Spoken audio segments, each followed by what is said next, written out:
So I welcome everybody to this City Planning Committee for Monday the 22nd of August, and welcome committee members, Alderman Briscoe, Councillor Harvey, Alderman Barakis, Councillor Dutta and Councillor Coates, and welcome members of the public here and online. I'd just like to remind council elected members to turn off your phones or turn them to silent, please, so that we're not interrupted. And I'd like to start by acknowledging in recognition of the deep history and culture of this place, I'd like to acknowledge of the land upon which the city of Hobart was built. I acknowledge the determination and resilience of the Palawa people of Tasmania, who have survived invasion and dispossession and continue to maintain and strengthen their identity, culture and rights. I recognise the value of continuing Aboriginal knowledge and cultural practice and pay my respects to elders past and present and to any Indigenous people here today.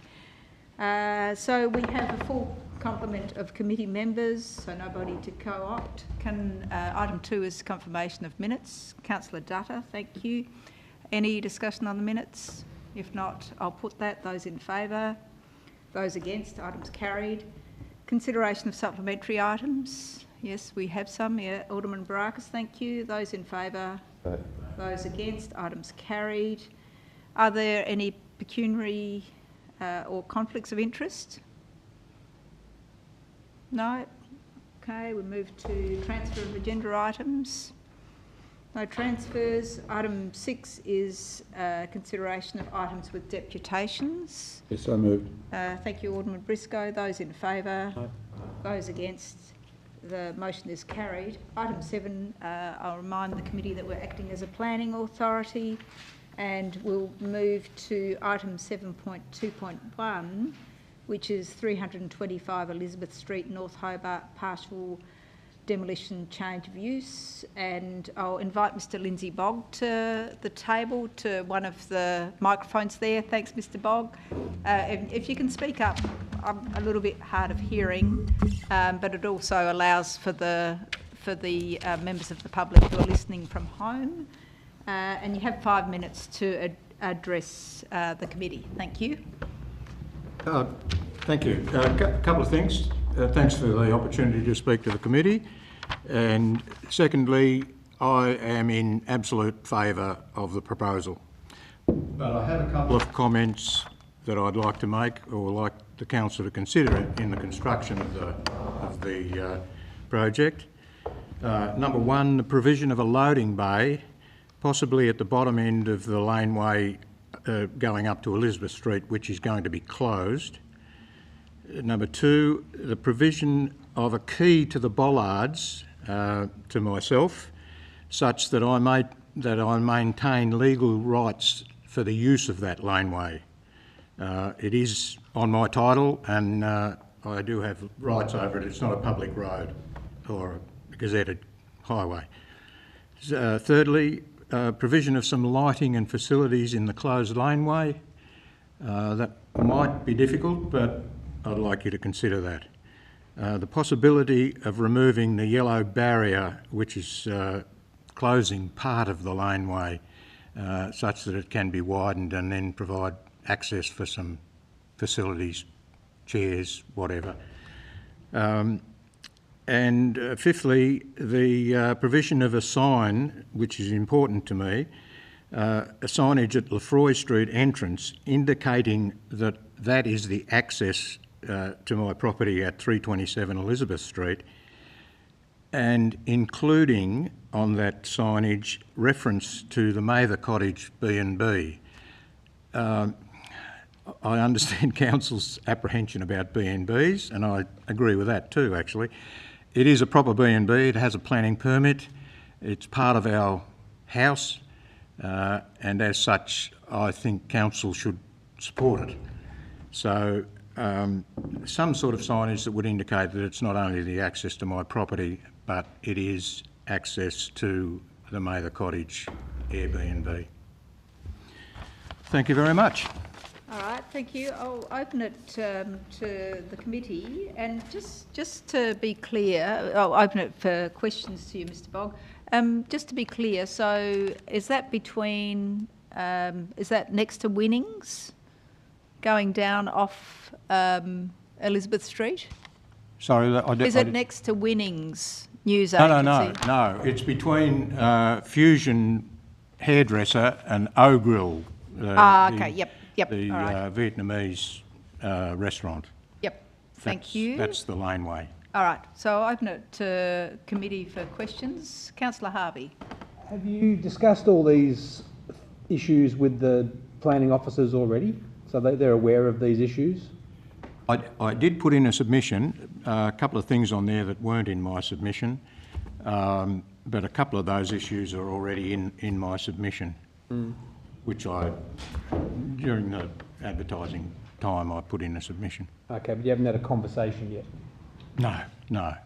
Well, I did speak to Irene Duckett very early days, but other than that, no.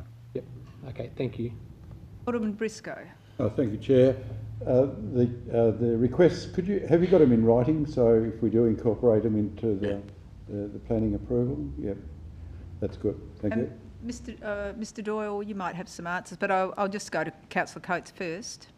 Look, thank you very much. I took a quick note here as you were reading. So there was a loading bay at the front, key to bollards so you could get access, provision of lighting facilities, yellow barrier, provision of a sign. I just, and after this we'll ask the officers in regards to surveying, but with some of these, are you intending on, you're seeking permission to be able to do it, and then you're willing to, I guess, provide for example, the signage to the Airbnb, you're willing to help contribute towards the cost? No. I believe council's responsibility. They're changing my access, and I believe it's council's responsibility to provide the sign and pay for it. Okay, thank you. So can you just describe how your access will be changed? Well, at the moment our access is off Elizabeth Street in that laneway. With this proposal, our access will come off Lefroy Street through the existing council car park, over the bridge of the Providence Rivulet, a U-turn around, and then back into our laneway in front of us. I see. It's an L-shaped laneway, comes off Elizabeth Street, then turns left, and that's our frontage.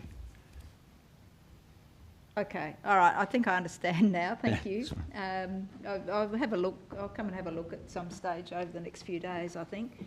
All right. So, are there any further questions, or perhaps we can, Alderman Barakis? So just to follow up on that, do you think that your access under what's being proposed is going to be negatively impacted? Sorry, what? Do you think that your access under what's being proposed will be worse off than what it is currently, accessing from the other side? Well, better off, I guess. The access onto Elizabeth Street is difficult because it's a little laneway that pops out onto a major road, whereas Lefroy Street is a fairly suburban street that doesn't get a lot of traffic. So we would have a better access in that point of view. However, it's away from our building sort of thing. It's a backdoor access, so to speak, and that's my concern with not having a sign or something that would indicate to people that that's how you get to our place. Yep, I understand. Chair. Okay. Chair. Alderman Briscoe. Just to clear, you have a right-of-way and the council are proposing to put locked bollards there. You would have a civil right to have the keys. It wouldn't require a decision of council for that, because if an owner or co-owner of a right-of-way, if you've got the right-of-way, then you have access to it and you're entitled to a key. You don't have to actually. I'm pretty sure we'll ask the questions, but is that your understanding? Or? Absolutely. It's just that I don't want council to put in a solid bollard that denies me access, and then in 20 years' time or whatever, I lose the rights to that laneway, and can happen. So you're just protecting your rights?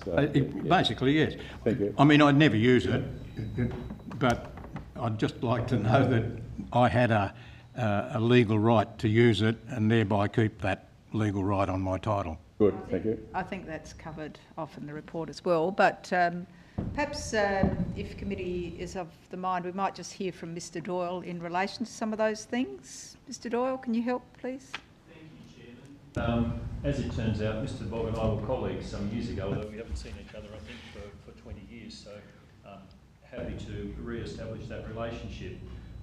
Look, I need to say that I think the majority of these things are operational rather than perhaps planning considerations. And to be honest, until Councillor Coates' question with regard to payment of the sign, I was pretty relaxed. And I think in terms of the loading bay, we can certainly take some traffic advice on that, but it seems to me to make sense. I think Alderman Briscoe is right. The intent would be that each of those that have favour of this access would have a key to the bollards. In terms of lighting and facilities down that laneway, I think that'll be an excellent opportunity for us to explore once we have established the car park, the alternative access, and we have these bollards in place. Obviously, for us to do refurbishment in that laneway would require some consultation. It may have planning requirements of its own right, but we would need to establish with those that currently gain favour of that right-of-way the extent to which we redevelop that laneway. To me, there is a huge opportunity for activation and beautification in that space, but I think that's a longer-term issue. The yellow barrier is at the moment there to protect pedestrian access up and down the laneway, and it certainly does restrict the width. Now again, if we refurbish that laneway, we can certainly look at how we can re-establish that. The signage, I totally understand. I think we will probably need to think carefully though about council investing in private signage, as that could be a precedent. Although I accept the access is being changed, it's something we need to explore, and I guess we need Mr Noy to take some advice from the Zadie in terms of the need for that sign to have its own planning approval and whether that can be thought about in this context. But look, Chairman, to sum up, from a construction point of view, from an operational point of view, I don't see any showstoppers, although, as I say, I think there might be some timing issues. We wouldn't do this immediately, we'd do it over a period of time.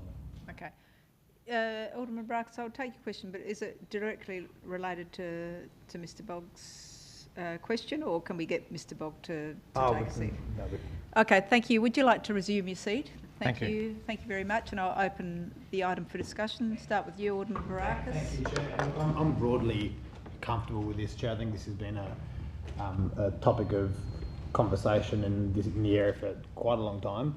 Just on the topic of and through you, on the lighting in that pedestrian walkway, appreciate that it's possibly a conversation for another time, but has there been any consideration to lighting that area being a pedestrian road just for the safety of pedestrians using it at night time? Given that it's a restaurant precinct, you expect there's going to be a lot of people walking around at night time. Don't necessarily want people walking alone in the dark back to their car late at night. Chairman, I'm not sure of the lighting arrangements in the laneway at the moment. Certainly there's been extensive investigation in terms of the lighting requirements for this car park, which is the subject of this application. I think we need to have a look at how the laneway operates once the car park is established, and what lighting spill there is both from Elizabeth Street and from the car park, to see what shortages or deficiencies there are to comply with Australian standard. But again, I think it would be important for us to do a body of work to determine the future of that laneway, so as we can then determine the lighting needs. So again, I think that's part B of this project once we have the car park refurbished. Thank you for that. And Chair, with that, I'm pretty comfortable with this. I think people have been crying out for a few more car parks in this area for quite a long time. I'm happy to move the recommendation and hope that we can have that conversation in due time about that, because I think it's important that people are safe walking to and from their car late at night. Thank you, and that increases that permeability as well. Yep, yep. I think councillor Harvey was next. No need, that's been answered, Okay. thanks, Chair. I wonder if, thank you, Chair, I wonder if Alderman Barakis would include the advice to the applicant to have further discussions with our deputation, or the person who did the deputation, regarding the issues that were brought up there. Which aren't covered already. Which I've just looked through the thing, I don't think they are covered. No. Mr Noy, can you tell us? Well, certainly they're covered within the report, or most of them, but not all, because as you've heard, there are some that have raised just this afternoon. But 7.4 covers off a lot of those issues. But not in the recommendation. Not in the conditions. Yeah, conditions. So I wonder if an advice clause there, just to remind council officers. Happy to. I'm happy to include advice to ourselves that we. I'm happy to include that, Chair. Can I make a comment too? In a recent opening of the commencement of the park up there, I did have a conversation with a number of members of the church, Swansea Uniting Church there, and every one of them mentioned parking, lack of parking. And there is a severe lack of parking in that area. And so finally, it looks like there's going to be some action, because I think there's been a lot of concerns about it taking so long to address the issue of parking in North Hobart. So well done for the applicant. We've actually finally got an application before us to increase the parking in North Hobart. Mr Dorr, you might just want to remind us why there was so many, why it's taken quite a long time to get to this point? Look, Chairman, it's certainly a good question. I have been involved in this project for recent months. I think there were various complications early on, looking at concept designs and determining how flooding and other matters could be appropriately managed. Certainly, we've given it our best effort in recent months to have this application before you, but there is no doubt, Chairman, it has taken the organisation much longer than was originally anticipated, and there are some other negotiations and conversations happening about other off-street parking opportunities in North Hobart in parallel with this particular one. I think there might have been a change of use that we needed to go through. Yes. Yeah. Absolutely. Which The takes rezoning. time. Yes. Yeah. All right. Scheme amendment, Chair. Yes, that's right. That's right. No small feat there. Are there any other questions, Councillor Coates? Yeah, look, just through you to the appropriate officer, just the opening hours for the. Is this going to be closed off overnight? I think in a report from memory it was 10:30. But is that just when it's? Yeah, I think it's open all night, but I think the parking meters might be till 10, but yeah. Yes, certainly, Chairman. Operationally, it will be fitted with the latest technology in terms of sensors. The intention is for the park to be accessible 24/7, but have parking restrictions and the payment apply during various hours that are set by council from year to year. We will, however, need to monitor carefully from an operational point of view any antisocial behaviour and respond accordingly. But at this stage, full access is intended. I have a couple of questions and comments. It's good to see that there's facility for charging of electric vehicles. So I'd like to commend the applicant on that as you know, having that as part of this application. So we're going from I think almost a doubling of the number of parking spaces. Is that right, over the two sites? Yeah, Close to? Yeah, 34 in the existing to 33, and I think 36 in the new location, 8 of which will be for permanent licence holders, and the other 28 would, sorry. I can assist, Chairman. Just on numbers, there was some reconfiguration of the existing car park necessary to accommodate accessible parking as well. And so that did mean we lose a few spaces, but I think it's an important addition for us to have that fully accessible spot that's not currently provided. Yep. So the bridge is where the current rain garden is, and I see that there's a little rain garden at the end of the new parking space. Is there any capacity to have that, rain garden in that sort of area to the side, the existing rain garden to the side, given it's actually for that apron of existing car. Chairman, we agonised over the treatment of the stormwater from that the surface of the existing car park.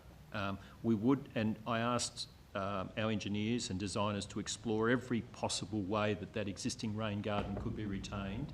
Unfortunately, to accommodate the bridge, it couldn't be, and so there will be an alternative method of treating that stormwater. But as you correctly identify, there will be a rain garden to catch the runoff from the new section.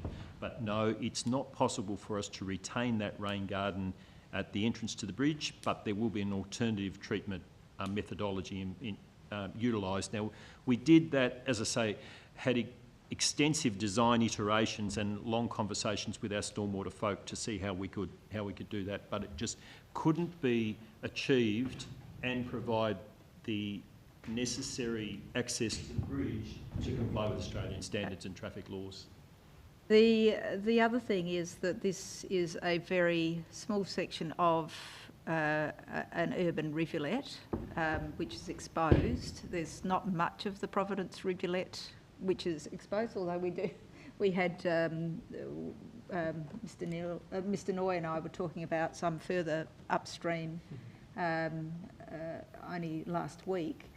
But given that this is, I understand from the report that it's a degraded section of rivulet, but that doesn't mean that it has to be degraded, nor has it got some rehabilitation capacity. So how was that taken into account in relation to this application? So, Chairman, I guess your question is about the design of the rivulet wall, is it? Oh, not only the rivulet wall, but also the rivulet as part of this, and enhancing it rather than expecting that it's just going to be... So certainly the design methodology is intended to ensure that the rivulet remains daylighted, so it's not covered. It is intended that there is interpretation to give some direction and information that's not currently available. Again, we looked at the method of construction of that rivulet and found that if we were to consider alternative methods of the wall, we would lose an incredible number of car spaces. And so it became a dilemma for us. How do we treat that wall of the rivulet versus how do we optimise car spaces? What we've come up with here, and as I say, we work closely with our stormwater team, is the best compromise to respect the rivulet, but to optimise car parking. And so I'm sure there'll be a lot of people that think our design is not ideal on two fronts. One, we should have had a different rivulet wall configuration. Others will say we should have encroached on the rivulet further to have more spaces, but this is sort of the middle of the road. So thank you for that answer. And I distinctly remember when we were discussing this as landlord, and I know we're discussing this as a planning matter, but I did raise the suggestion and ask for it to be considered that there would be some public space as part of this application, because public space, even though Alderman Briscoe was at the press press release the other day around Swan Street Park, there is very little green space in, and this was a golden opportunity to enhance that. So I don't know if that's completely off the table with this design. Mr. Doyle? Like me to respond? Yes. Two things. We certainly looked at optimising the landscaping in this site because we were anxious that we didn't have a very hard-edged car park.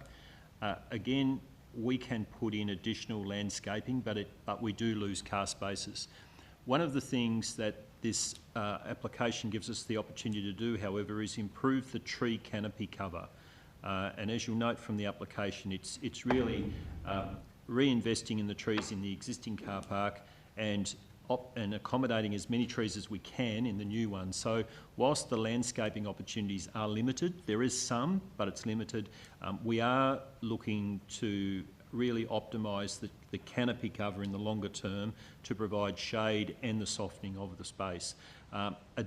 The other thing I guess I would say is there is some open spaces that are on the Lefroy Street side of the Rivulet now, which probably are not represented as attractively as they might be.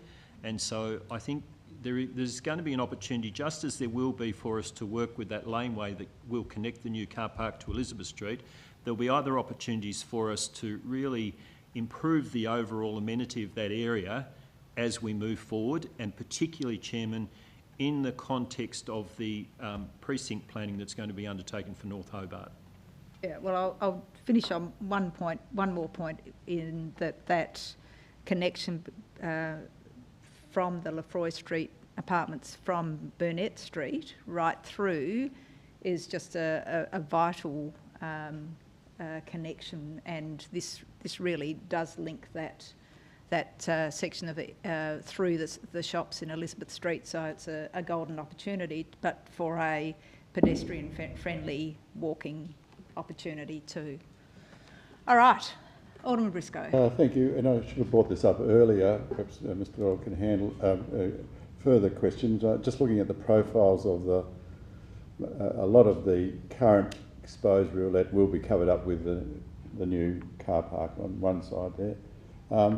And the stormwater, have we got any information of how high the water goes there in a flood situation, and whether the car park will be potentially flooded? There's extensive flood modelling, Chairman, that's included in your papers here, and way too much I expect for you to absorb. But there's certainly been flood modelling undertaken, Alderman Briscoe, and the car park itself does form part of the overland flow of flood water in times of flood. So there will be times when the area does flood because the rivulet's capacity the capacity of the rivulet is unable to deal with the water. Now, in terms of heights and so forth, it's all been documented. What has been demonstrated, however, is that this particular project will not make the existing situation any worse. So it will not negatively impact on the flooding of the area. The design is intended to provide as much efficiency as possible in terms of water disposal. Yeah, I was hoping you'd say something like that. Thank you. Right, so I think that's all the comments and discussion. Thank you for all the information. And we have Alderman Barakas's motion with the advice suggested by Alderman Briscoe. I'll put that. Those in favour? Aye. Those against? Items carried unanimously. So that will go to full council next week. Next Monday. Thanks, Mr. Bogg. And we now go to 7.2.2, which is 238 McFarlane Street, South Hobart, partial demolition. And we have Ms. Gobi Young to come to the table, please.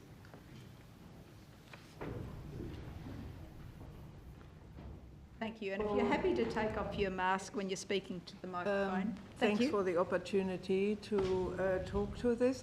I did put in a written application, but I heard, and I don't know, just by word of mouth, that there has been alteration, but and that the windows that I'm concerned about have been taken out of the design, and I would like to know if that is the case. Well, we'll just hear from the director, Mr. Noy.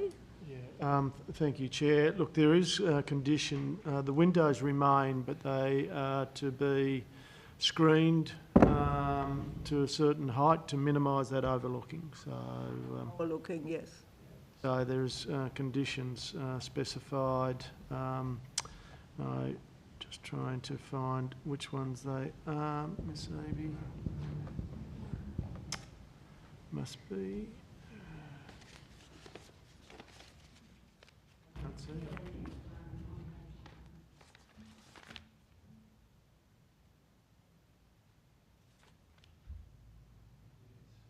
So design treatments on near the studio windows W6 and W7 that minimise overlooking of adjoining property windows and private open space.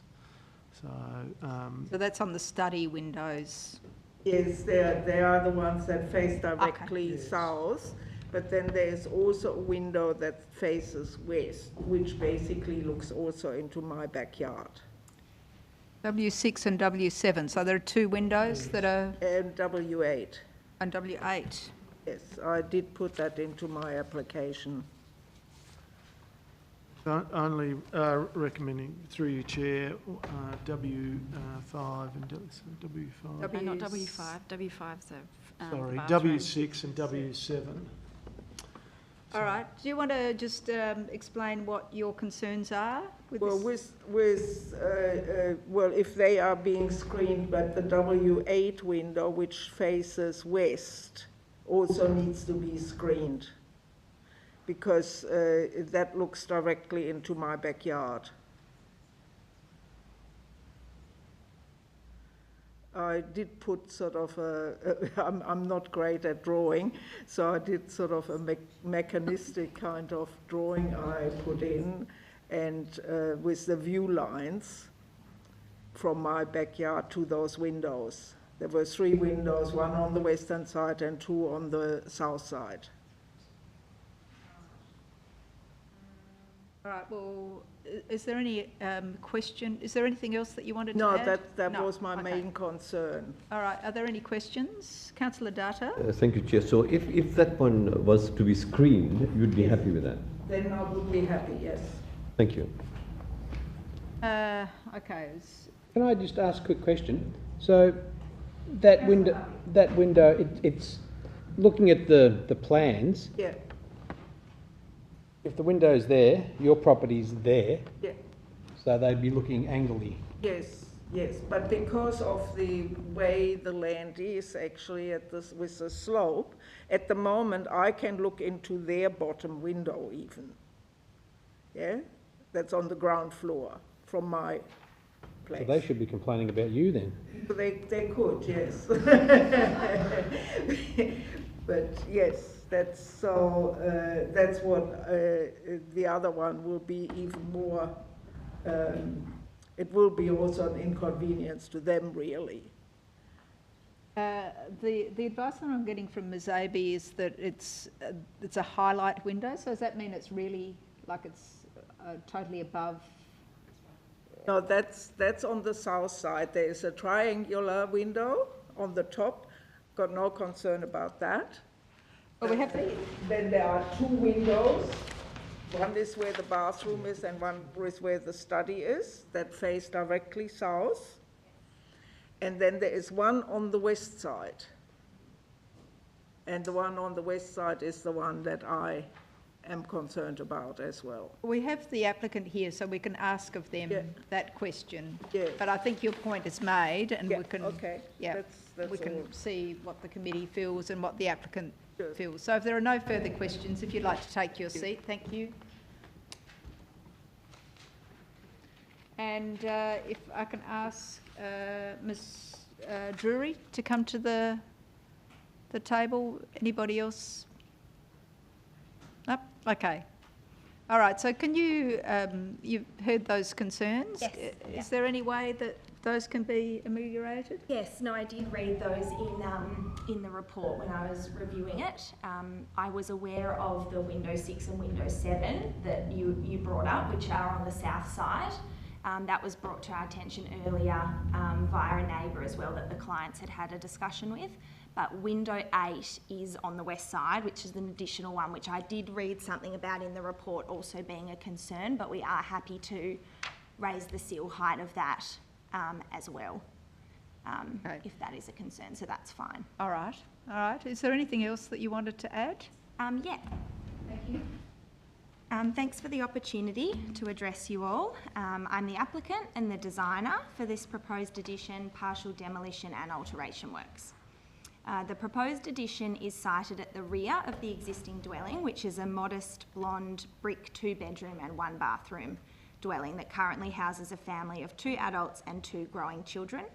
The existing dwelling sits within a heritage precinct, but it doesn't contribute historical heritage significance to the surrounding area. The addition sits discreetly nestled in behind the southern roof plane, so it's got a proposed footprint that's completely contained inside the existing roof line. The perceived view from the street is therefore very minimal. Its contemporary presence will complement the existing but stand alone in its simple pitched roof form, so as not to mimic historical features of the precinct and not to detract from the surrounding area. The immediate surrounds are varied in heritage and non-heritage significance, with many later era dwellings adjacent, which the design will sit seamlessly between.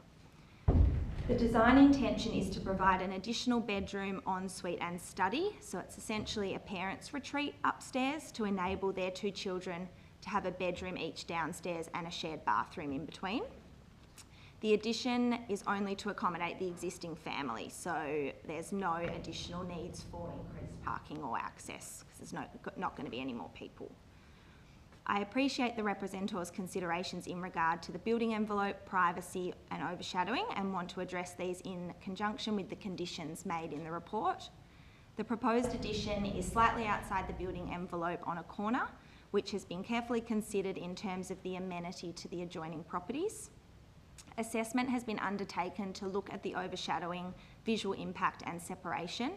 Solar diagrams have been generated and they show no overshadowing to the majority of the adjoining properties and some minor overshadowing to some private open space on some of the Cascade Road properties, which result in that because of their high elevation on the site. The predominant portion of these adjoining private open spaces, however, remain unimpeded by that overshadowing. The proposed design has been derived in context with the surrounding topography and is similar in scale to many residences in the area. The addition sits within the existing roofline and maintains the current separation between adjoining properties, so that's within the acceptable range of the surrounding precinct. Through the varied use of materiality, fenestration and glazing in the gable roof, it will allow relief and transparency and won't appear dominant from the street or over the larger portion of the existing dwelling below. The privacy of the neighbouring properties is also a priority, and in line with the conditions of the report, we have had conversations with Council's assessing planning officer and the neighbours to address these concerns. We will amend the upper storey windows on the southern facade, so that's window 6 and 7. Window 6 is a study window and we're going to modify that to be the highlight window, so it deals with that privacy issue. And window 5 is located within a corridor space near the ensuite. It doesn't look directly into the ensuite, however, but we will apply a frosting treatment to this window to satisfy the privacy concerns on that one. And then on the western facade, as I mentioned before, with window 8, we're happy to also raise the sill height of that to deal with the onlooking issues. I'm in agreement with the Council Officer's report and all associated conditions, and now seek the Committee's acceptance and approval of same. Thank you all again for your time, and I'm happy to take any questions. Thank you. So, are there any questions? Councillor Data. Thank you, Chair. The point you have raised with regards to raising the seal height, would that screen it, and would that meet the concern? If it became more of a highlight format window, you'd more be looking into like the top of the room, and as the person inside the space, you would look out to the sky. So you wouldn't actually be looking directly at people, but we would be open to additional screening if that was a condition that had to be made. The only thing is, out that western side, the idea of having maybe more of a highlight window would mean you'd be able to maybe get a glimpse of the mountain and the sky without actually looking into the adjacent neighbour's backyard. Righty. Okay, further questions, or can I have somebody, if there are any further questions? No? If you'd like to take your seat again, thank you. Did you have a further question or not? No. It seems like we've got an I'll just let the applicant sit down. Yep. seems like we've got a compromise here with regard to the windows. Do you want to move that? Move the item, yep. With For approval, yeah, with those conditions on the windows. Are they conditions? And Mr. Noy? It's already conditioned. I think there's some confusion about the window numbers. So window 6 is shown on the southern elevation, and that's to the study. As is, and Tell us the page numbers and we'll follow you. Right, okay.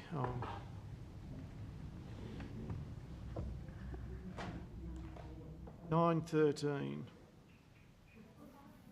913. 913. 913, yeah. Yep. So if I can take you through this. So it's on the right-hand side of the page, those two small windows. No, left-hand side. Left-hand side. So that's this.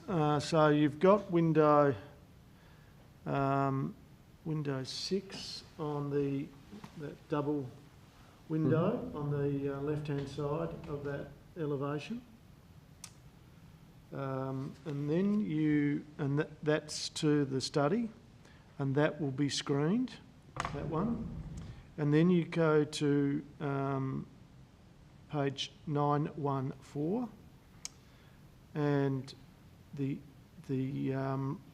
right-hand elevation, which shows as east elevation, is window 7. That will also is required to be screened.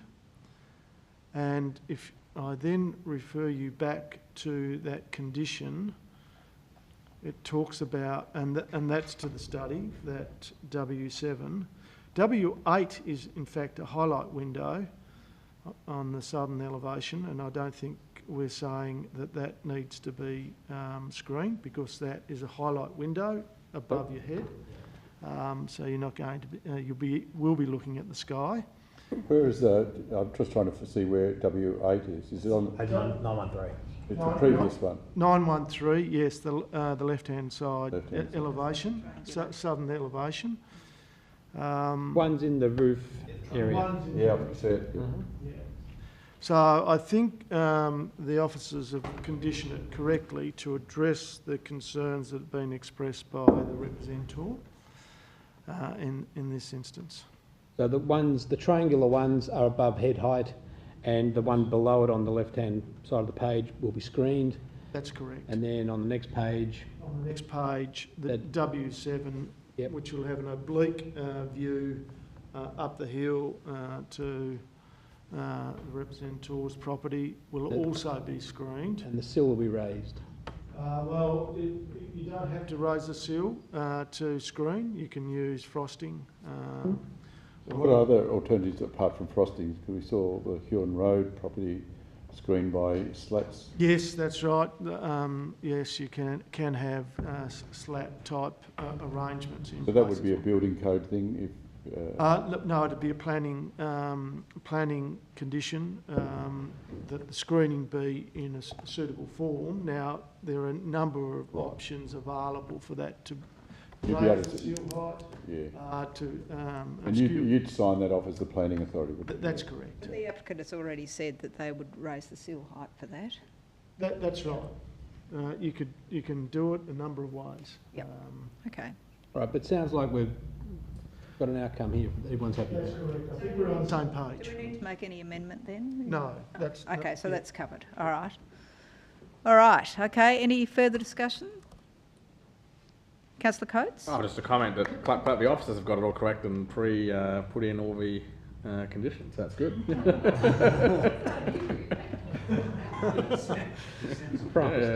There's a promise. Let me know what lotto numbers are tonight too. That'd be nice.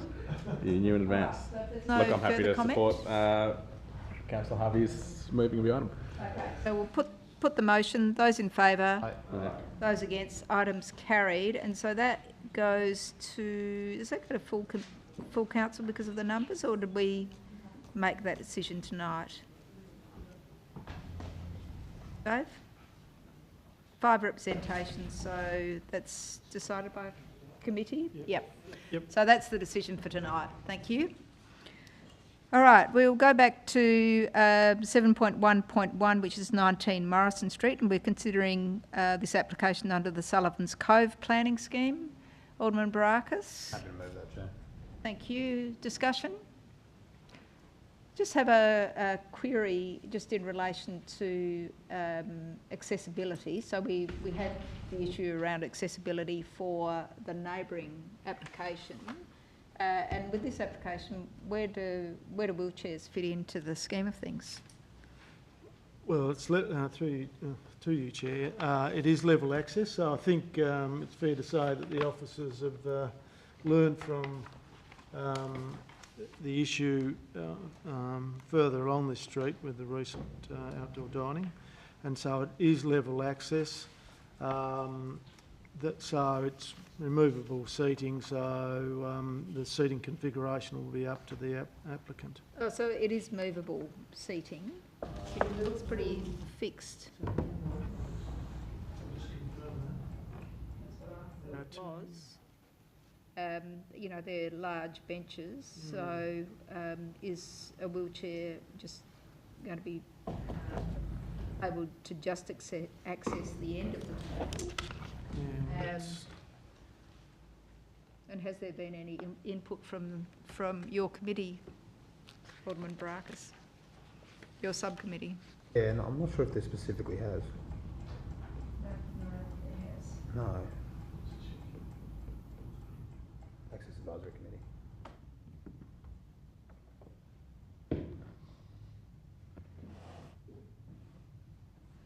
There weren't any representations, and its expiry date is the 29th of August, so that's next Monday. Perhaps we can have some advice in relation to... Well, the furniture is actually fixed, Chair. That's what's on the plan. The point of access for anyone in a wheelchair would be at the end of the tables. But maybe we need to consider some advice, Chair, around that issue. Would be my advice, that we include consideration be given to access for... Are you happy to have that added, Alderman Barakis? Yep. Thank you. Seems like we have to kind of think about this a little bit more carefully, but anyway. Well, I know I assume sorry, Chair, this particular site's been in the conversation of the Access Advisory Committee in the past, and I know there's different owners and such, but I'm pretty sure from memory this design is more in line with what they wanted as opposed to or in contrast what was existing there at the time. And I remember some frustrations there with the previous owners thinking they were doing the right thing and then getting told that they weren't doing the right thing by way of access.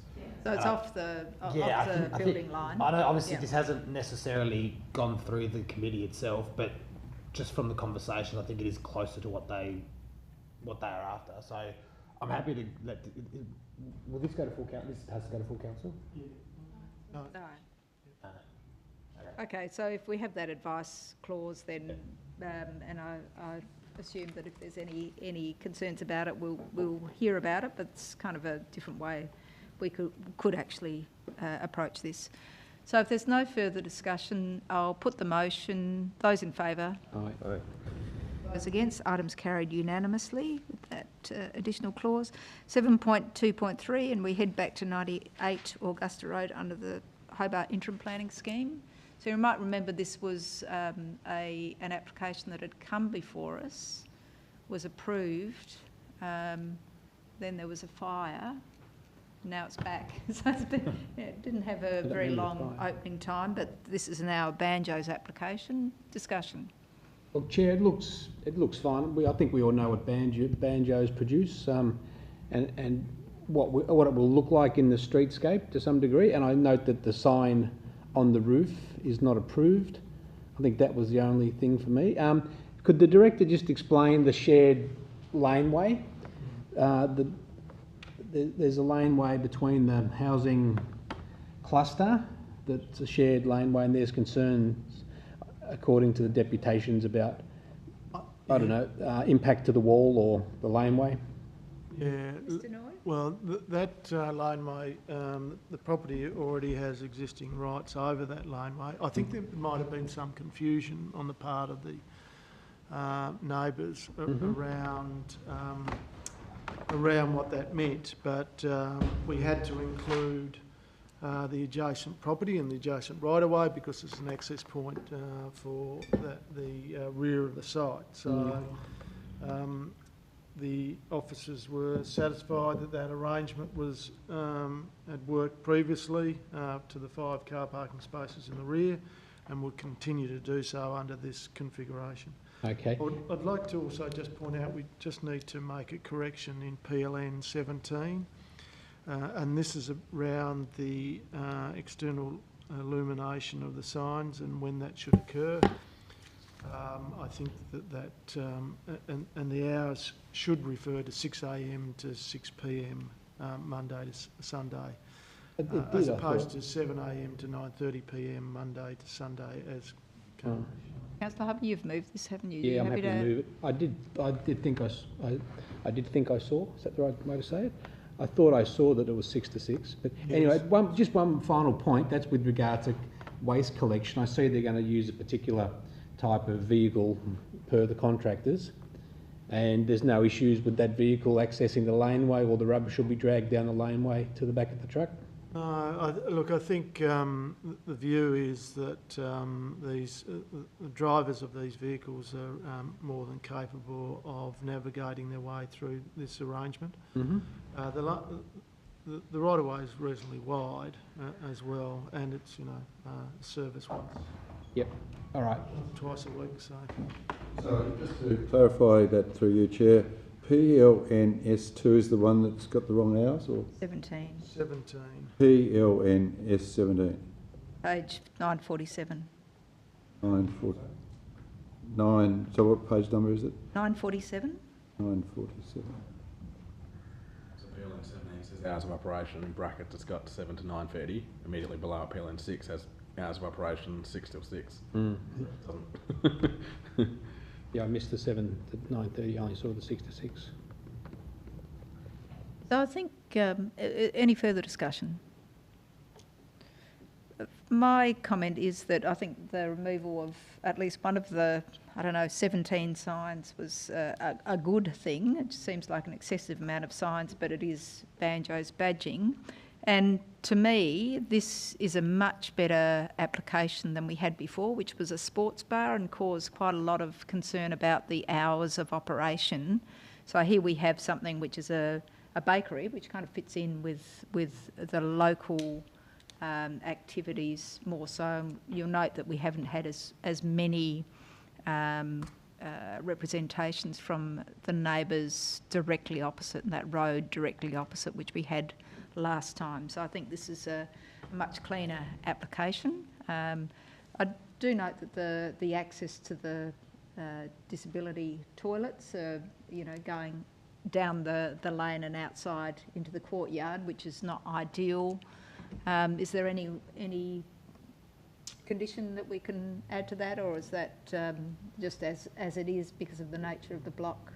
It's a building code matter, Right. Not a matter for planning. Mm-hmm. So there's internal stairs, so it's difficult to access if you have a pram or wheelchair. Okay, so it's moved with that additional that alteration to hours. I'll put that. Those in favour? Aye. Those against? Items carried.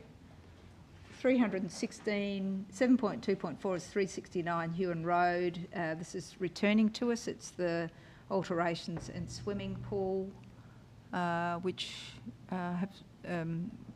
so have somebody move that, please? Or Could I just have a clarification? Did we receive a memo about, wasn't there going to be further talks between the applicant and the council? I'll refer the matter to Ms Abbey. Through you, Chair, I contacted the applicant and relayed the comments from the committee. They had in fact watched the committee meeting on YouTube and were aware of the issues that the committee were concerned about. They have elected not to make any changes to the application. so we didn't get a memo, it's just repeated as it was before. Yes, usually we do get a bit of a memo sometimes. I think there was some further comments within the report, officer's report. Oh, right. All right, so do we have a motion? Alderman Barakis, you're happy to move this discussion? Councillor Coates. I mean, ultimately, it complies. You know, we can try and get the parties to sort of come to a compromise, but and sometimes we can get that, as we saw tonight with the previous application, but sometimes, you know, we can't. There's only so much we can do, I guess, and we do have a planning scheme that allows certain things, and ultimately I think in this case it is allowed, so I'll find myself supporting it. Thank you. Further discussion? Councillor Harvey. If this was refused, what's the prognosis for council to take this to an appeal? It's already got a recommendation for approval. Would we struggle to find someone to defend this, and is that an issue? Benoit? Look, I think the officers felt fairly comfortable about the recommendation before you. So the chances of a refusal getting up an appeal is, in my opinion, remote. Mm-hmm. And just talk me through the overshadowing. How much overshadowing do you think there will be from the height of this block wall? I think, well, there's diagrams, and you've got to remember that there's a part of the adjacent site is an outdoor shed,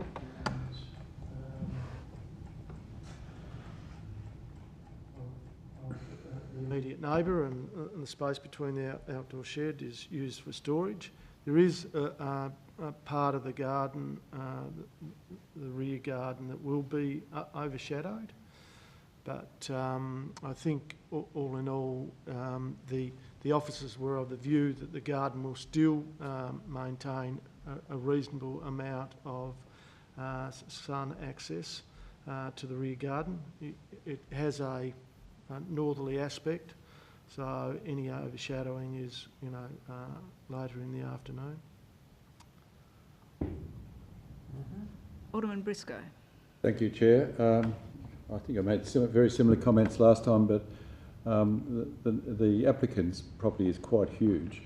It's not a small bit of land, good on them, but the near neighbour is a small block of land, and the amenity in the late afternoon will be affected, in my view. I was there when the sun was going down, and you could see what the extent of the sunlight into the back garden there was, and if there's going to be a wall, it would reduce that totally. And I think that's when you need the sun, in those winter afternoons, when hopefully Hobart is not always like Rosebery. It's been like that today, or a few days of it, but usually you have cold, beautiful blue skies, a lot of sunlight. That's why we live here, and not in Canberra or somewhere like that. And I think whilst on planning grounds we may not be able to do anything, I still think we should add an advice clause that the applicant should work with the neighbour to mitigate any it might be that when they go to put the building application in rather than the planning application, they might suggest other ways to help that neighbour, because I think here is a neighbourly issue. You don't want to make an enemy of your neighbours, and I'm sure the applicant, I know the applicant, I think few people do, been in the news lately. He would not want to, I'm sure he would not want to upset his neighbours. So I wonder if whoever moved it, which was Alderman Baracus, just put an advice that the applicant is encouraged to continue conversations with the near neighbour. I think that's entirely reasonable. Thank you very much. Appreciate it. Any further discussion? Councillor Dutta? Just a question through you, Chair, to the Director. There will be a visual impact, is that correct? No? On that particular property? Yeah, I mean, the highest point of the wall, having conditioned it, will be 3 metres on the boundary. But that's the highest point. So there will be some impact. Is it unreasonable? Not to the point that officers would suggest that we should refuse it on those grounds.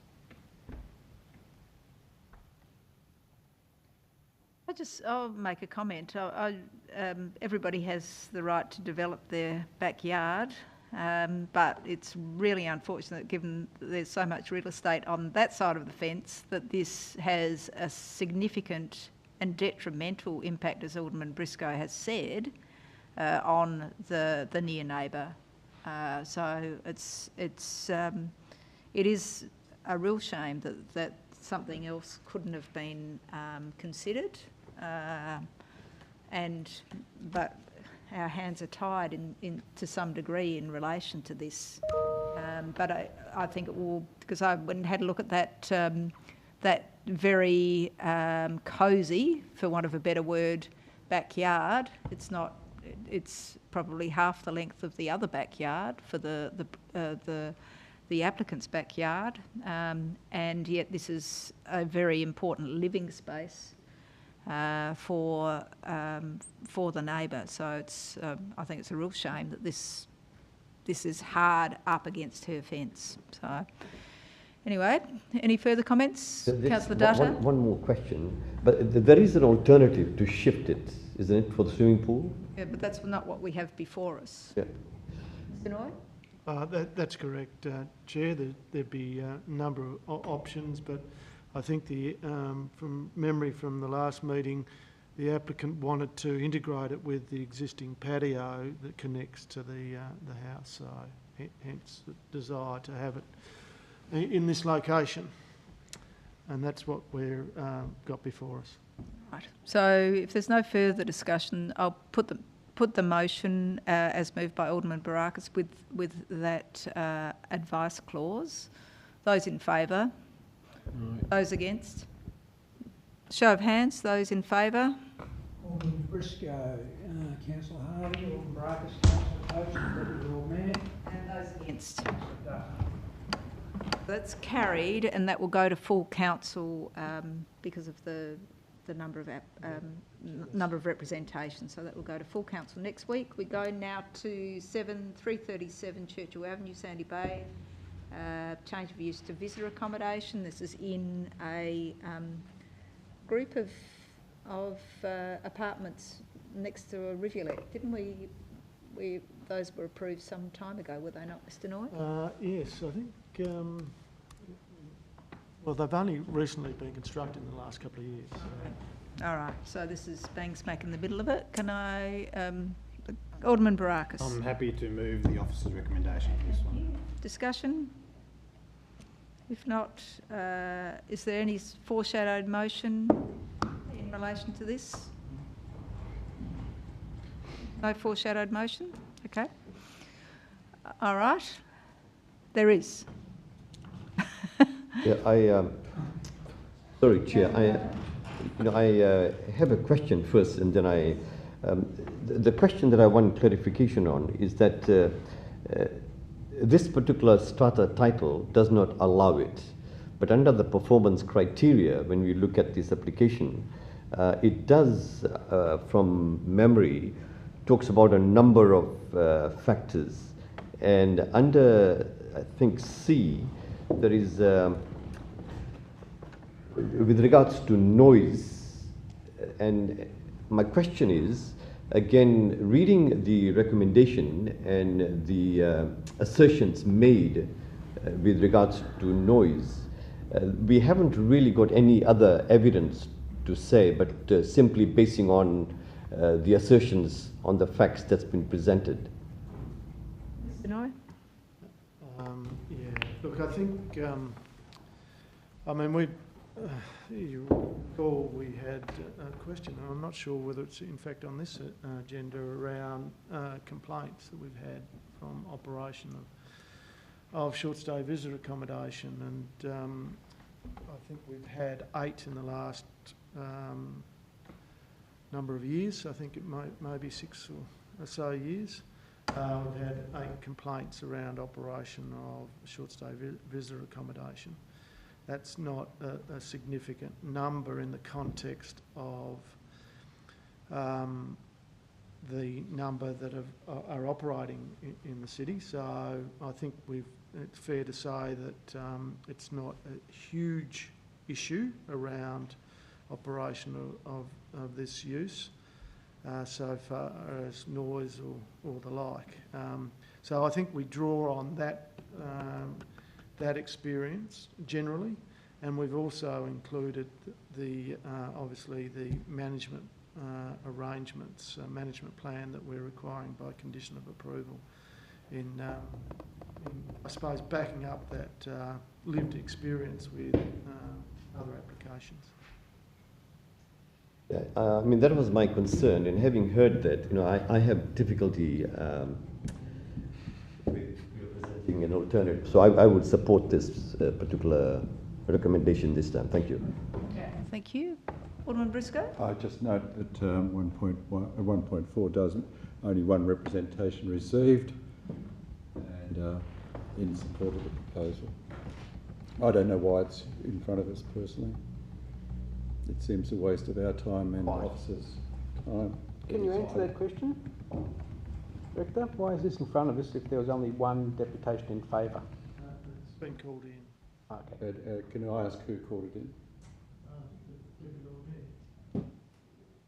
Makes us accountable, Alderman Briscoe.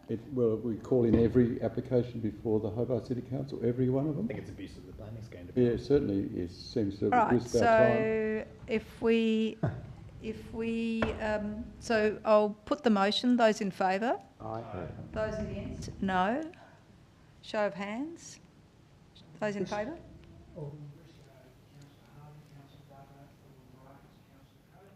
Those against?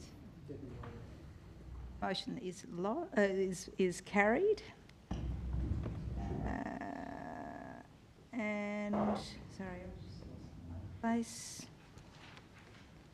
Right, so 7.2.64 Rapara Avenue. This is a change of use to visitor accommodation. Open it for a discussion. Alderman Barakis, you happy to move that? Move that, Chair. Okay, discussion. Councillor Harvey. Chair, I did visit this. Oh, sorry.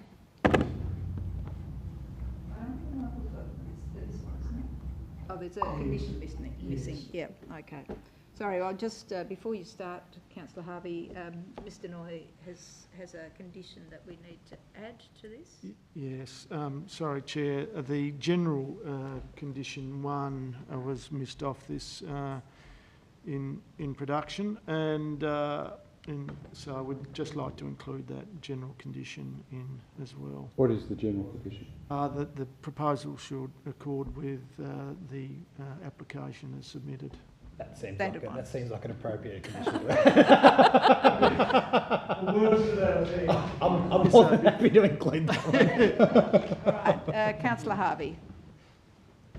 Thanks, Chair. Look, I had a look at this street and this application on the weekend, and I don't know if anyone else has been to visit the street, but it's a narrow street. It's got a lot of nuances with the parking there because of the topography of the street. So one particular side's awkward to get in and out of your car. Demand in the street for parking seems to be quite high, and there's a kind of like the nuance in the street means people know how to collaborate in order to fit cars in the street. So I do have an issue with parking, and that's related to having different people regularly parking in the street and causing a knock-on effect of disruption. Because if you have a look at it, you'll see what I'm talking about.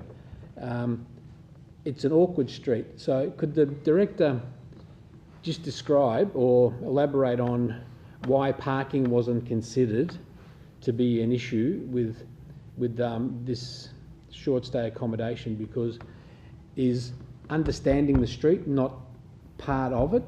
That the complexities of parking in the street, it's challenging for those who live there already, and to have cars coming into the street that don't know the street, causing confusion, you know, for the rest of the street when they throw the system out of whack. Mr. Noy? Yeah, the officers did consider the car parking arrangement. Now, there's, while it has a driveway, it is very narrow and doesn't satisfy the current standards. So there's currently already, based on that, there's currently a deficiency of 2 car parking spaces with the current use. The proposed use also requires 2 spaces and would not be provided. So the proposal does not necessarily increase the demand as compared with the current. Sorry, the proposed use does not necessarily increase the demand from the current use. So, but I do take the point that, you know, if you were a permanent resident of that site, you would be become familiar with the street as opposed to a visitor. But the officers were of the view that that was still acceptable. Mm-hmm. So I think that's really my concern, and I'm struggling to support it because of that. I know that looking at the driveway, it's an uphill driveway. It's tricky to back out of that driveway onto the street, especially if there's cars parked across the road. And you can see what some of the residents are doing where they're driving over a particular nature strip in order to access a driveway that's awkward. So to have people who are unfamiliar attempt to use the driveway and being able to back out of it safely, if they do choose to use the driveway, is a concern. And also the fact that there's a pattern of parking that if you're not familiar with, you could disrupt parking in the street for all the residents. So I'm going to not support it based on parking tonight. So you'll foreshadow. And I will foreshadow refusal based on parking. Alderman Barakis. Thank you, Chair. I think Councillor Harvey makes some pertinent points here. Just a question, and it's a similar question, through you, Chair, to the Director, and it's a similar question to what Councillor Dutta asked in the previous item. But based on current understanding and statistics around short stay permits in the past, is it reasonable to make the assumption that the short stay will have an added impact on parking, or an added demand on parking, different to if this was just a residential dwelling?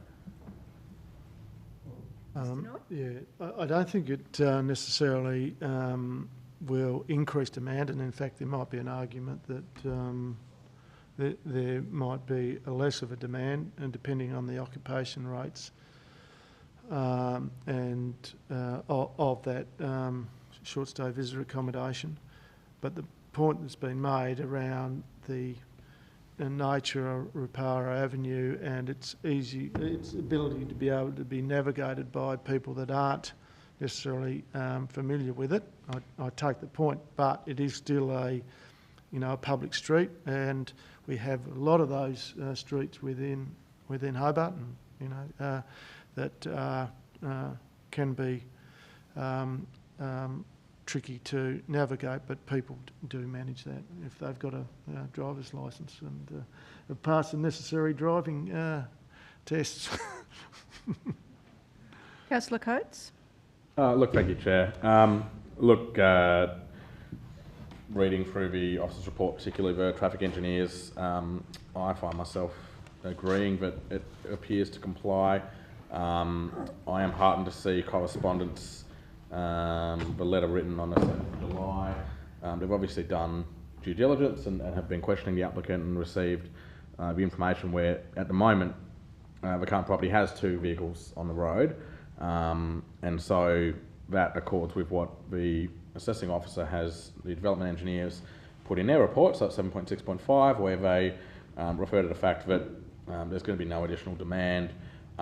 It does talk about the fact that this site, luckily enough, sits within 400 metres of a bus stop, so clearly it is very well provisioned in terms of public transport, which is a good thing. And look, based on the traffic engineer, the expert evidence in front of us, I'll be supporting this because I don't believe we would have any success in defending this refusal. Alderman Briscoe. Thank you. Yes, I visited the site this afternoon. Actually, one of the representatives, like myself, have a very busy life. We managed to catch up just before this meeting. I understand better the parking in that particular street. I do note there are trailers in that street parked outside various properties. I do note that we haven't done a lot of work in that street in terms of roadworks and cleaning up the very steep front of the, what do they call it? Nature strips. Nature strips, yes, thank you. Nature strips, we could do work there to improve the accessibility from parked cars there. I think we should consider that, so perhaps it's another committee that looks at that. The applicant, one of the representatives pointed out a rental property adjacent to her house, saying there are about 3 cars there and there are teenagers coming and going all the time. And I thought, well, if in fact the other property, which is a private residence at the moment, was turned into a rental property, there probably could be an increase in cars. And I understand that once you live in a place, you do understand the parking. I have 100% sympathy for the people who have put in representations. I've read their representations. I understand it. A question I have is there seemed to be a fair bit of space in the front of this particular residence. And in fact, a hedge has been removed on one side. Is it possible to have more parking on site? And could we make it a condition? Because it seemed to me that if I owned that property, I'd want to park in that quite empty area in the front of the house. Mr. Noyes, I think it's to the left of the property. Yeah, as you drive up. So the other side of the driveway. Yeah. Look, that's not what's been applied for, so we couldn't do it as part of, we couldn't do it as a condition. Could we suggest it though? I mean, well, you could. I mean, there might be unintended consequences with that, in terms of what that might do to the streetscape. If you're removing, front garden to. I wouldn't say you'd remove all of it. Just a single parking spot. It wouldn't be removing all the garden because it's quite a big property actually. Mm-hmm. So it is a delightful area. In fact, for some reason I hadn't noted that area before. When I've over a few years, quite a few years I've let it box dropped in West Hobart. I must have been in a haze when I went through that lovely street.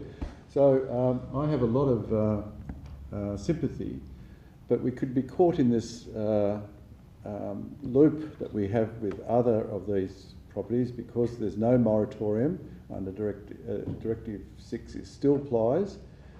We go to, if we refuse it, we go to appeal. The officers may not be able to find planning officers to defend a refusal.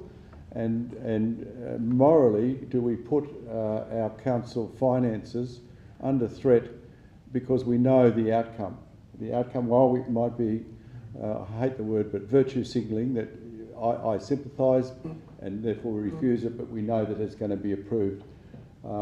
If there's an even vote in council next week, or if it's not an even vote, the numbers are slightly different and it gets a refusal, it will be sent back to us because we can't find a planning expert to defend the council's opinion. So that's the dilemma I have, that knowing the outcome, that if we refuse it, it will get approval eventually with a lot of angst for everyone. Almost false hope that it would get refused all the way along the line. Now we know we've got an amendment. The council has approved an amendment to go to the Planning Commission, and hopefully that will be considered. Once that's considered, we won't have these dilemmas. We'll know one way or the other that there's a permanent moratorium on these applications for whole houses. So I am caught, and I understand, and I'd love to be able to vote for a refusal tonight, but morally and ethically, I know what the outcome will be. In my view, if we have a 6-6 vote at council meeting or a 3-3 vote here, but I think we could refer something to the Infrastructure Committee to look at the parking. We've done that in the past. We've referred parking issues to the Infrastructure Committee for the Infrastructure Committee to have a look at the parking and what we could do to improve the parking. So who's moved it? Is it Alderman Barakis? I wonder if Alderman Barakis would... I don't know whether we can actually include it, but a separate motion? I'll take a separate motion. motion. I appreciate that. From you afterwards. I wonder if advice, though, could we have an advice included that the applicant consider further on-site parking? Because the parking is the issue, I think, here. No, an advice. There may well be an option to just widen the driveway to the front of the house, and that might give you sufficient width to actually get a car off the street. Yes. So without having to take the whole frontage.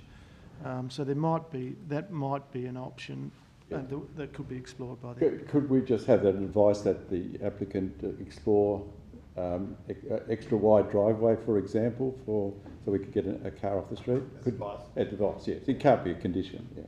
Thank you. Councillor Dutta? Thank you, Chair. I have a question. I don't know if I really caught the answer when it was followed by Alderman Barakis. I just want to re-emphasize that question to get a clear picture. Now, with regards to my earlier question about noise, the facts were presented that made me say, okay, fine, there is some point which is valid in here. My question here is this, that it is mentioned in the report, again from memory, that not all patrons may utilize a motor vehicle. So my question is, do we have evidence as to how many patrons do utilize or don't utilize motor vehicles? Mr. Noy? Yeah, no, look, we don't have any. Thank you. Have any evidence. Thank you very much. Now, for this particular application, I am now more than convinced, looking at it, that clause E661A1 and P1 is not satisfied, because the point is made very clearly by the officer, and it says, and I read this, it may be argued that the proposed use may generate less parking demand, as not all patrons may utilize a motor vehicle. It's an assumption, because there is no evidence that's been presented to me. This is all assumptions. Come again. Now, can I speak, or do you want to debate with me? Councillor Dutta, just continue, please. Sorry, thank you. No, so all what I'm saying is that on that basis here, for me, it is very clear that I would be supporting the foreshadowed motion. Thank you very much. Thank you. And I'll just make a couple of points if everybody else has spoken. This is visitor accommodation for two separate dwellings, and we only need two car parking spaces, despite that it's two separate dwellings. Is that right? That's correct. It's one. The requirement is one car parking space per visitor accommodation. Okay, and to Councillor Dutta's point, the parking and likelihood of use of cars is very possible, given whilst the bus run is 400, within 400 metres, 400 metres to the West Hobart bus, which runs occasionally. I mean, it's not the most rapid and regular bus run, as well as being considerably downhill, I might add. So, you know, you'd have to have fairly fit visitors, but that's not an impossibility. But, you know, like it just, the mind boggles as to what expectations there might be in relation to such applications. And I'll just read a quote from one of the representatives who I think Alderman Briscoe visited, I know Councillor Dutta spoke to, and myself and Councillor Harvey visited. But she says, "I feel disappointed that the neighbouring residents really don't get a say regarding developments in our street, given there are no laws to protect us from unwanted development of this nature, i.e. Visitor accommodation." So there's a significant palpable concern in relation to this application, as we have seen. And I might also add that we had 5 representatives who I think were from the neighbourhood. So I'll put the motion with that advice clause. Those in favour? Aye. Those against? No. The show of hands. Those in favour? Those against? Motion is tied, therefore it's lost. Councillor Harvey, your motion. I'll move that we refuse it based on parking. Thank you. Any further discussion, or can I just put that? I'll put that. Those in favour? Aye. Those against? Aye. Show of hands, those in favour? Those against? Briscoe, Alderman Bracks and Councillor Hobart. Everybody has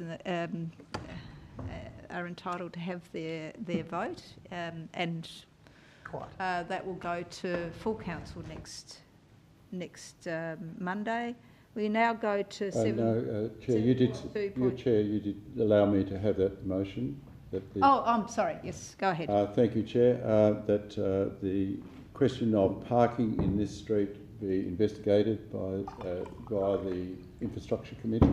Thank you. So, refer that to The Infrastructure Committee. Those in favour?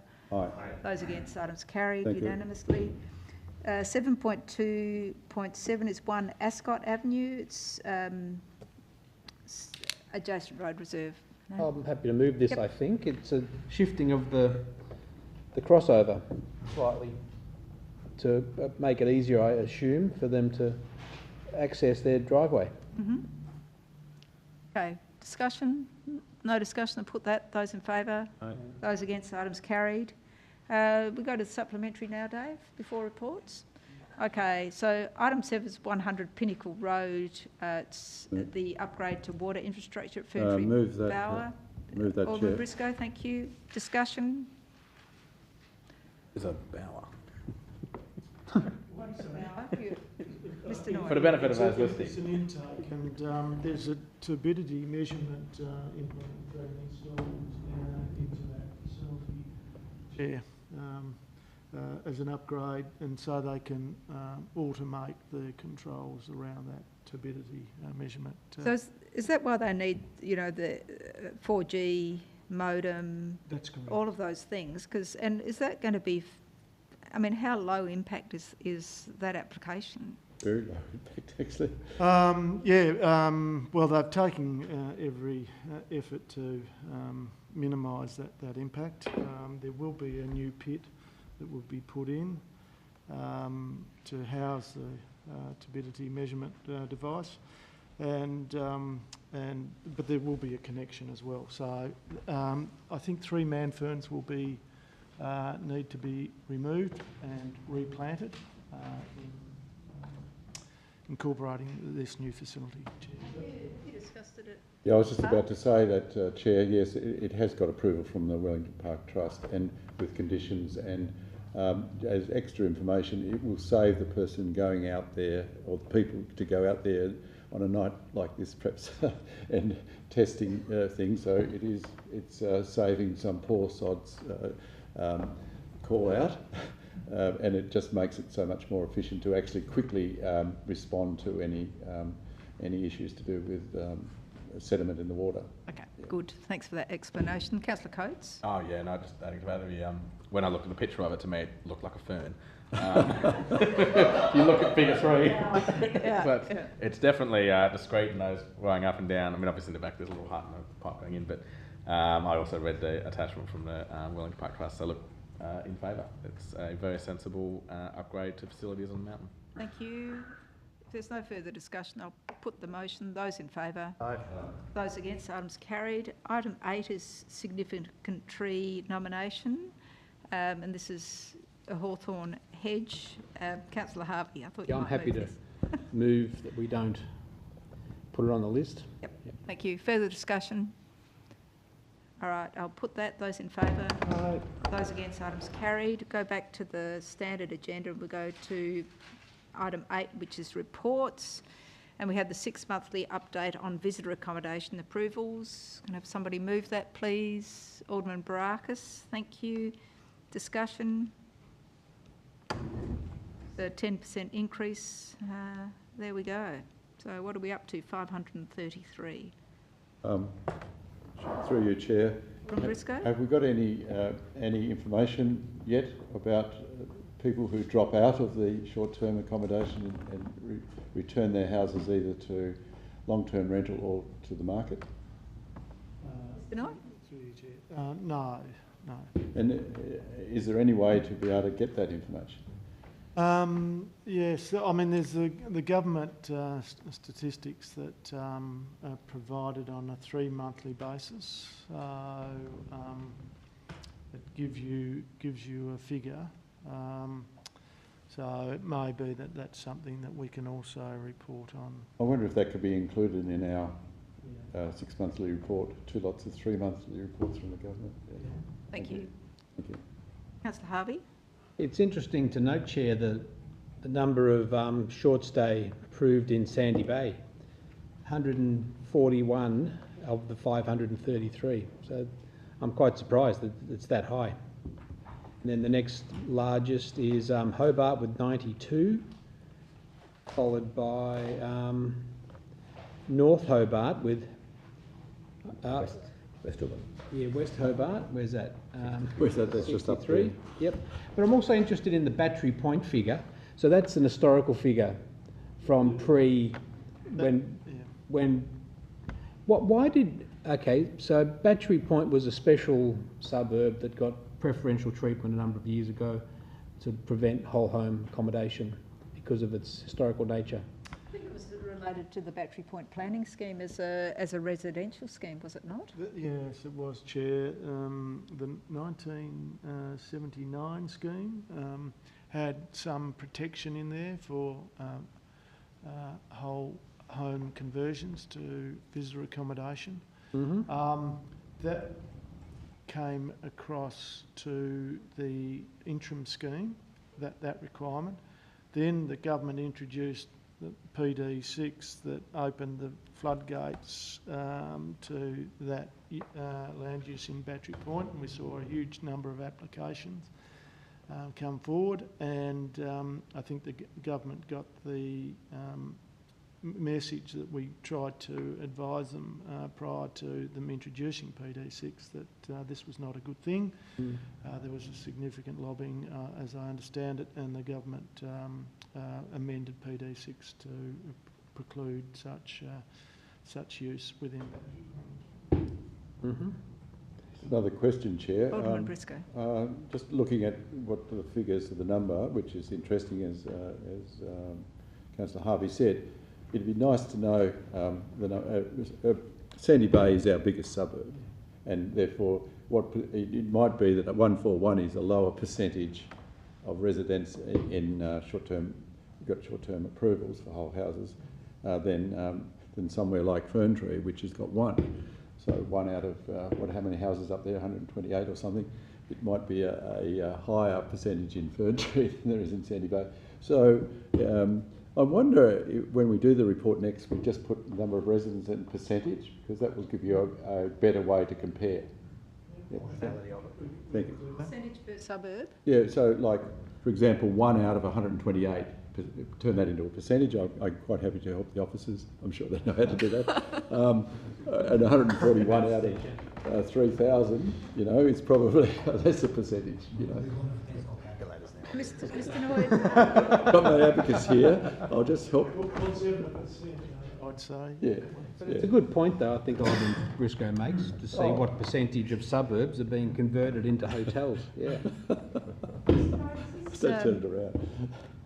Does this include commercial short stay? So in commercial areas? When you say commercial. Well, you know, like on Elizabeth Street in North Hobart, short stay accommodation in commercial zones, so not residential zones. Yep. Okay. Thank you. You had a question, as Councillor Coates? Yeah, look, it may well have just been answered. I guess keeping in mind that Battery Point, my understanding, is now precluded. I guess because there's new ones showing in Battery Point, to my mind, it just begs the question: is this all including, say, partial, where it's part of a residence, or so this isn't just whole homes permit? And I guess the question was, because my understanding was you couldn't have them in Battery Point, was we've got new ones there. Yeah, so it mustn't be whole. Is that right? Yeah, there's 2 new ones in Battery Point, yeah. So this 533 isn't 533 whole homes, there's 533 permits, but that might be part of a home or a room or You don't need a permit for that. You don't need a permit for that, you're right, but it may be part or it might be ancillary dwelling, for example, that might exist. So. No further discussion. I think Alderman Barakis, you might have put that, did you? Yeah. Yep. Move that. I'll put that. Those in favour? Aye. Those against? Item is carried. 8.2 is the advertising report.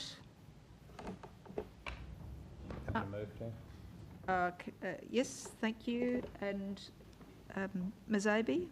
Thank you, Chair. The list that's provided with the agenda has a wide variety of applications. It's probably worth noting that there's an application for 90 Melville Street that will be advertised from tomorrow, which is a variation on the earlier approval that was granted about 2 years ago.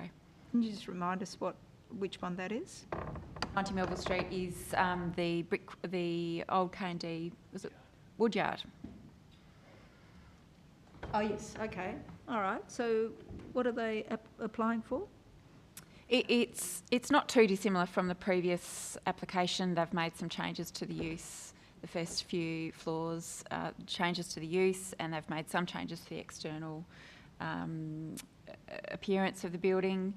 It has been to UDAP, who made some constructive comments, and we're generally supportive. Thank you. So that's not a university building, is it?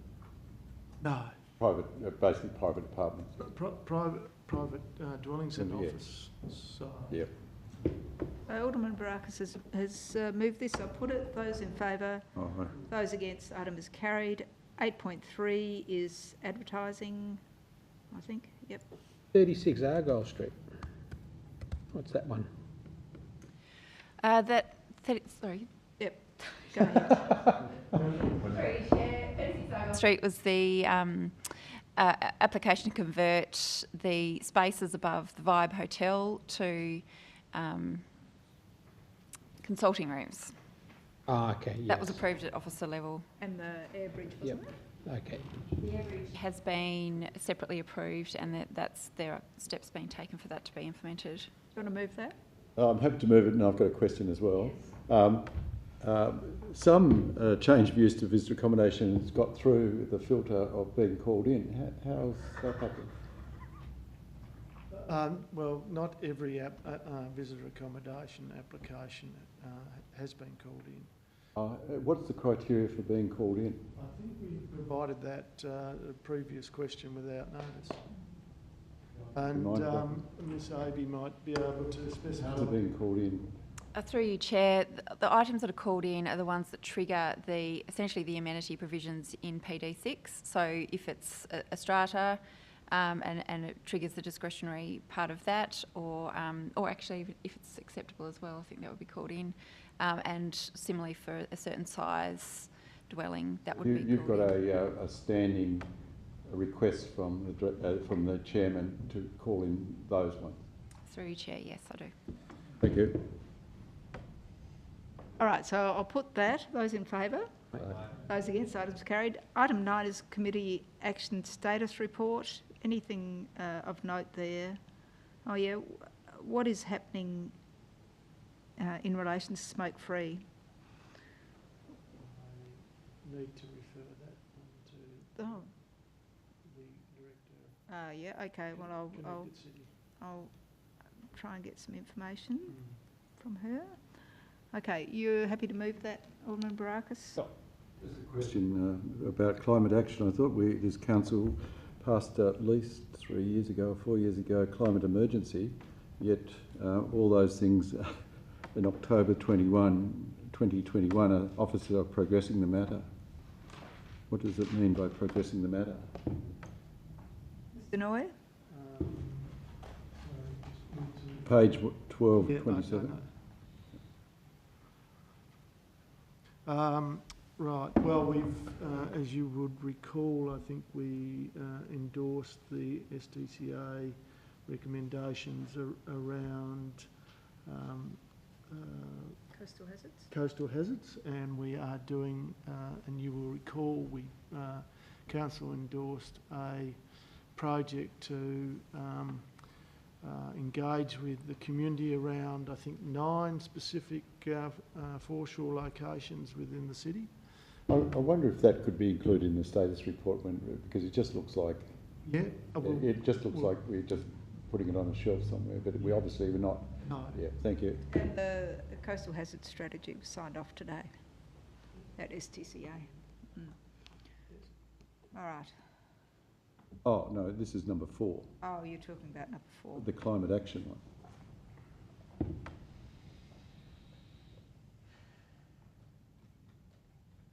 But it probably equally applies to 5, which you've answered. Yeah, so can we just have the dot points, what we've That's achieved, or right. what? Will Yeah, do. yeah, thank you. Okay, so who was that? Was that you again, Alderman Barakis? I think it was. Those in favour, those against, items carried. Item 10.1 and 2, it's responses to questions without notice. I'm happy to move that. Alderman Briscoe? Did he? Oh, okay. He beat me to it. I thought those words weren't used. Alderman Briscoe, I'll let you move this. Those in favour, those against, items carried. Questions without notice is item 11. Do we have any questions? Councillor Harvey. Recently, there was an announcement that Hobart Airport was aiming to increase the number of passengers from 2.8 million per year to 5.5 million per year. Has the council been consulted in how we will accommodate or deal with an additional, nearly 1.8 million passengers, that additional number of passengers going forward? Question, Alderman Briscoe? Yes, this is on the line of a similar question I asked for another resident some time ago now. It refers to an email we've received today, and I won't name the person because we've all received it. Why is it we're using expensive lawyers to deal with prosecutions of parking matters when previously, as the judge pointed out in this case that we were informed of today,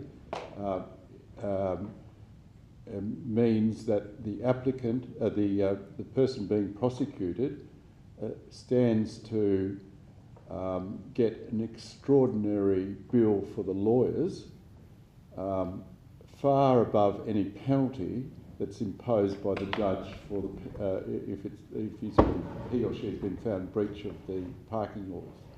But why are we now using lawyers And you probably, I think, so that's a question you probably take on notice. I certainly will. Well, thank you.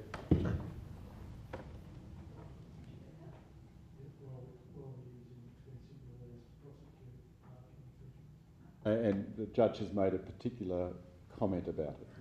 Yeah, thank you. Councillor Coates? Look, only because it came up in tonight's thing, but just to get it on the record, the question is, and you might want to take it on notice for the Director of Connected City, but what is happening with the Hobart Smoke-Free project? I'll take that one on notice, Chair.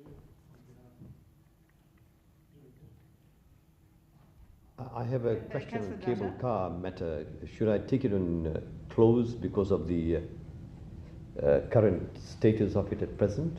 Well, it depends on the nature of the question. Perhaps you can leave it till close if you Yeah. think that was wise, and we can always bring it back to open if necessary. Okay, if that's all the questions, I'll ask that somebody move that we close the open portion. Councillor Dutta, thank you. Those in favour? Those against? Items carried. And thank you for those who have been watching.